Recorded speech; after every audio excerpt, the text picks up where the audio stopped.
नाज़िन गुलूकार फ़ाइज़ा अली सां शादी करण बाद FBI कमिश्नर अब्दुल हमीद अबड़ो पंहिंजी पहिरीं घरवारी ऐं न्याणीअ खे विसारे छॾियो आहे।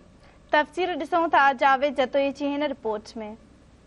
गुल घुराए रखो गुलाबी गुल घुराए रखो। राग जी दुनिया में तमाम थोरे अरसे में तमाम घणी शोहरत माणीदड़ फनकारा फ़ाइज़ा अलीअ जी ख़ुशियुनि सां भरपूर ज़िंदगी में ॾुखनि जा ॾार पवंदे महसूस थी रहिया आहिनि। गुलकारा फ़ाइज़ा अली सां पसंद जे परणें बाद इश्क जी उनायनि में गुम थी वियल FBI कमिश्नर अब्दुल हमीद अबड़ो पंहिंजी पहिरीं घरवारी ऐं न्याणी खे मुकमिल तौर ते विसारे छॾियो। गुलकारा फ़ाइज़ा अलीअ सां ॿी शादी कंदड़ FBI ऑफिसर अब्दुल हमीद अबड़ो जी पहिरीं घरवारी बि साम्हूं अची वई। छिरकाईंदड़ इंकशाफ वीडियो सोशल मीडिया ते वायरल थी वियो आहे। मेरा नाम है Nazia Abro. I would like to tell you I am the first wife of Abdul Hamid Abdu.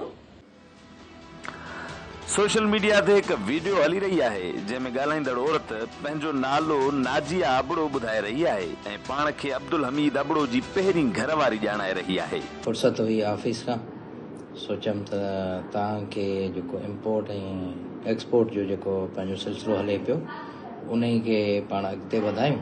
Nazia Abro चयो त अब्दुल हमीद अबड़ो राति जे पहर में गुलशन हदीद वञी बर्गर विकिरो कंदड़ न्याणी महानूर खे साराए रहियो आहे जेको चङो कमु आहे पर खेसि पंहिंजी बि 15 वरहनि जी न्याणी आहे जंहिंजा इम्तिहान आहिनि।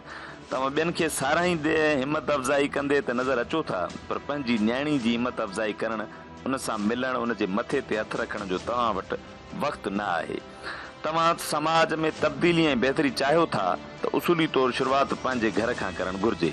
नाजिया अबड़ो चयो त असांजी शादी खे 21 साल थी चुका आहिनि। कमिश्नर अब्दुल हमीद अबड़ो जो घर ऐं असांजो घर हिक ई इलाइक़े में आहे तंहिं बावजूदि रमज़ान खां पोइ अब्दुल हमीद अबड़ो पंहिंजो मुंहुं नाहे ॾेखारियो।